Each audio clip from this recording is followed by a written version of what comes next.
यह चुनाव विजय versus Stalin की लड़ाई थी। 23 फरवरी 2026 को विजय ने वेल्लोर की रैली में यह बयान दिया और यही लाइन पूरे चुनाव का नैरेटिव बन गई।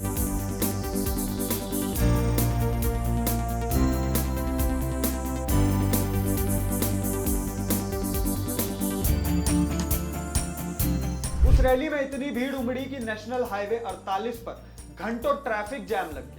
यह सिर्फ भीड़ नहीं थी बल्कि एक लहर का संकेत था जो बाद में वोट में तब्दील होते दिखी।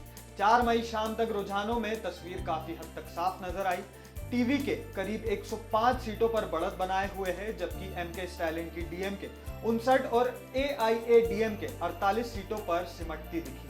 बहुमत का आंकड़ा 118 है, यानी टीवी के सरकार बनाने से बस कुछ कदम दूर रह गई। इस जीत के पीछे सबसे बड़ा फैक्टर खुद विजय का स्टारडम।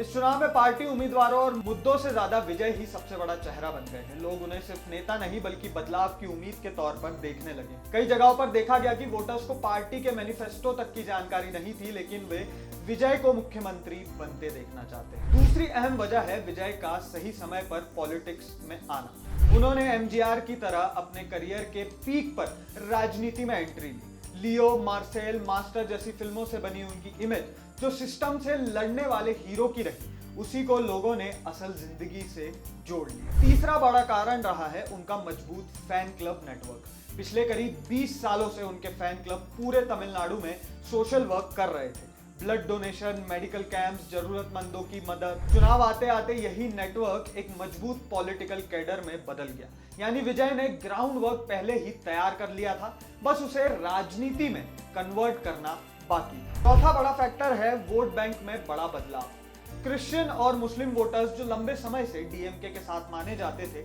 इस बार बड़ी संख्या में विजय की तरफ शिफ्ट हुए हैं।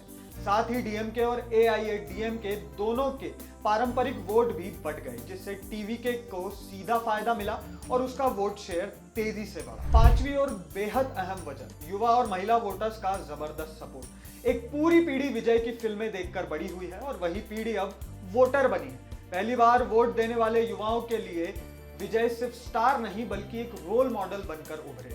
वहीं महिलाओं के बीच शराब के खिलाफ सख्त रुख और साफ छवि ने भरोसा पैदा किया। कुल मिलाकर ये सिर्फ चुनावी जीत नहीं बल्कि तमिलनाडु की राजनीति में एक बड़ा बदलाव है। करीब 50 साल से डीएमके और एआईडीएमके के बीच घूमती सत्ता में अब तीसरा मजबूत विकल्प उभरता दिख रहा है और इस बदलाव के केंद्र में है विजय।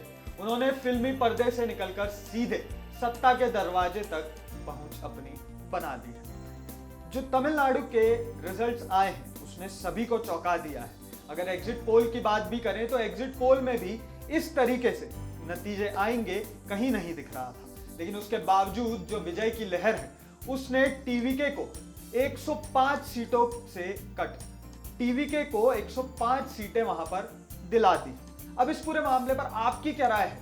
आपको क्या लगता है कि डीएमके को वहां पर राज्य के वोटर्स ने क्यों रिजेक्ट किया? आपकी राय आप हमारे साथ कमेंट बॉक्स में शेयर करना ना भूलें।